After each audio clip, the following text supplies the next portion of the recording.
মাগুরার বারবার নির্বাচিত পৌর মেয়র, জাতীয়তাবাদী আদর্শে বিশ্বাসী একজন সজ্জন ব্যক্তি, আমাদের প্রিয় নেতা ইকবাল আক্তার খান কাফুরের নামাজে জানাজায় উপস্থিত বাংলাদেশ জাতীয়তাবাদী দল সহ বিভিন্ন রাজনৈতিক দলের সম্মানিত নেতৃবৃন্দ, বিভিন্ন সামাজিক, পেশাজীবী, সাংস্কৃতিক সংগঠনের নেতৃবৃন্দ, উপস্থিত মুসল্লিবৃন্দ, আসসালামু আলাইকুম ওয়া রাহমাতুল্লাহ। আপনারা মাগুরার মানুষ যেমন অত্যন্ত গভীরভাবে শোকাহত আমাদের এই প্রয়াত নেতার বিদায়ে, একই সাথে বাংলাদেশ জাতীয়তাবাদী দলের মাননীয় চেয়ারপারসন দেশনেত্রী বেগম খালেদা জিয়া, মাননীয় ভারপ্রাপ্ত চেয়ারম্যান আমাদের প্রিয় নেতা তারেক রহমানও গভীরভাবে শোকাহত। আমাদের নেত্রী বিদেশে চিকিৎসারত, আমাদের নেতা তারেক রহমান বিদেশে অবস্থান করছেন, আমাদের নেতা পরলোক গমন করেছেন ইকবাল আক্তার খান কাফুর, সেটি তারা অবগত।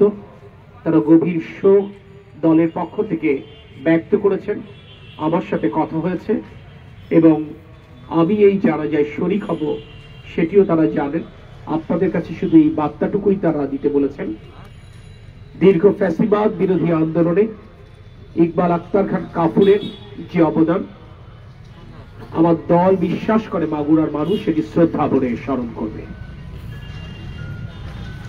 গত 16 বছরের বাংলাদেশের সমাজ ব্যবস্থা রাজনৈতিক দর্শনের ভিন্নতার কারণে চরমভাবে বিভক্ত ছিল, যেখানে সাদাকে সাদা এবং কালোকে কালো বলাটা অত্যন্ত কঠিন ছিল। লাখো কোটি শুকরিয়া আদায় করি। ইকবাল আক্তার খান কাফুর আমার প্রয়াত পিতার সাথে রাজনীতি করতেন, ছোটবেলা থেকে তাকে আমরা দেখেছি। বুর্জোয়া রাজনীতিতে কর্মীদের চাহিদা পূরণ করা নেতাদের অনেক কঠিন, হয়তোবা অনেক সময় তিনি কর্মীদের চাহিদা পূরণ করতে ব্যর্থ হয়েছেন, কিন্তু আমি দৃঢ়ভাবে বিশ্বাস করি তিনি মাগুরাবাসীর এই সমাজের চাহিদা পূরণ করতে সমর্থ হয়েছিলেন। তাই আসুন আমরা মহান আল্লাহর রব্বুল আলামিনের দরবারে তার বিধেয়ী আত্মার মাগফিরাত কামনা করি, আল্লাহর দরবারে প্রার্থনা করি যাতে করে তার সন্তানের খুব উপস্থিত আছেন, সন্তান শোকান্ত পরিবারকে আল্লাহ পাক ধৈর্য ধারণ করার তৌফিক দেন।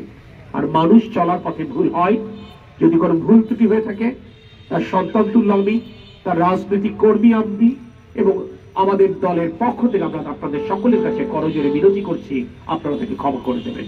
মহান আল্লাহ পাক আমাদের সহায় হন। আল্লাহ হাফেজ।